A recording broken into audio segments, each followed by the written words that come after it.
Not long after, Caspian called his friend Delbar. I saw his number and answered it. He sounded very hushed. It was obvious he had his hand next to the speaker so the others wouldn't hear. He told me in a whisper, "They are by my house. They have come to get me."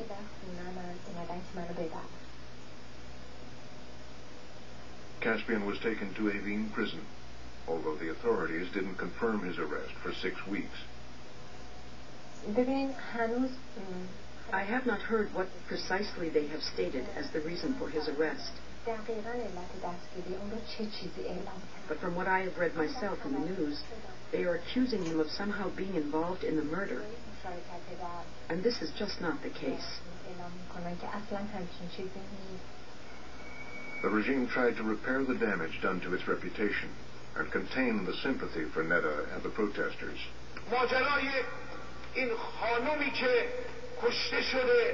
About this woman who was killed, and Obama who sheds crocodile tears for her, and the West makes a star out of her. Any wise person who sees this film would understand this was done by rioters and protesters. Fars News blamed a BBC correspondent, saying he'd staged the death for a documentary. Then they said Neda was still alive and living in Greece.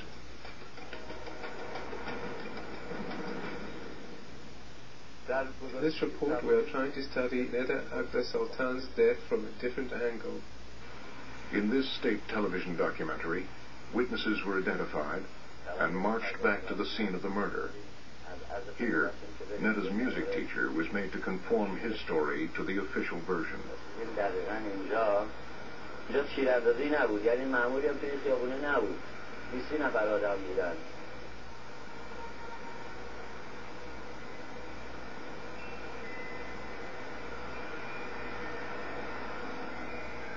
It was now up to the other key witness who had seen the Basiji at the scene to speak.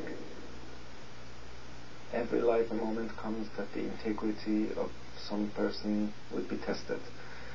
And I realized on that day that this was the moment in my life that I had to choose whether to keep myself safe or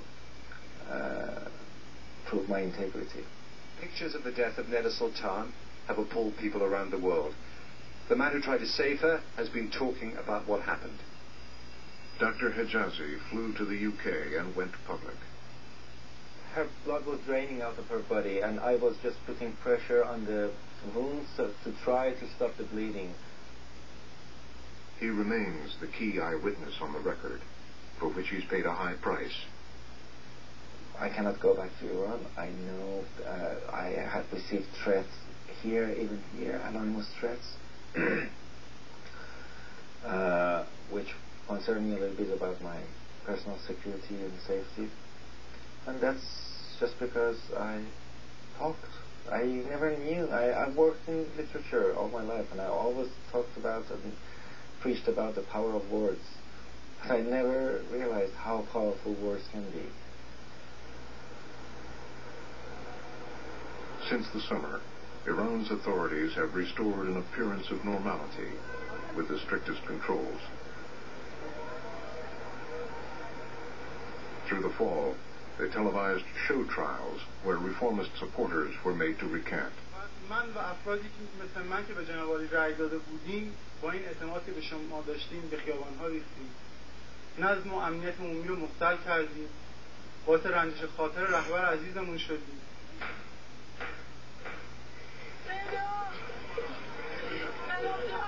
Then in October, the regime tried to script the end of Neda's story. But instead, Neda's mother made a very public stand. The government offered her financial help if she would blame Neda's death on opponents of the regime. All she had to do was to agree to call Neda a martyr for the Islamic Republic. But she refused. Neda died for her country, not so I could get a monthly income from the Martyr Foundation. If these officials say Neda was a martyr, why do they keep wiping off the word martyr, which people write in red on her gravestone?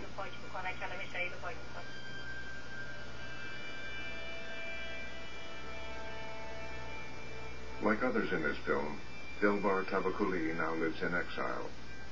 She landed in Turkey, the place where Neda and boyfriend Caspian Makan had met for the first time.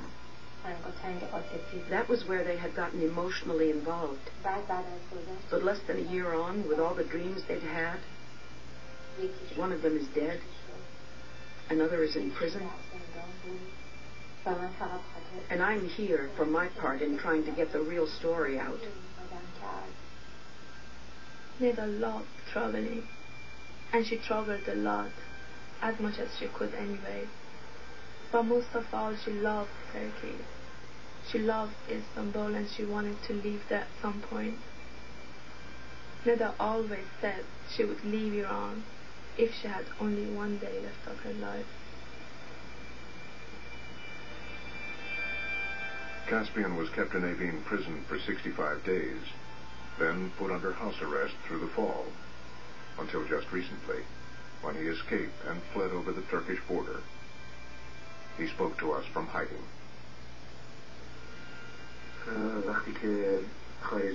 When I was leaving, I was taking in everything in Tehran.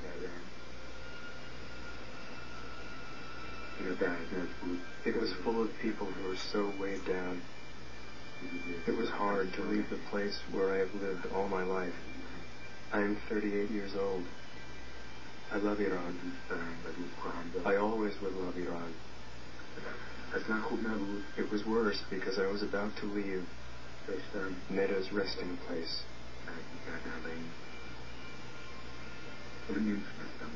I couldn't accept Neda's death. I can't accept it now. I'm waiting until I see her again.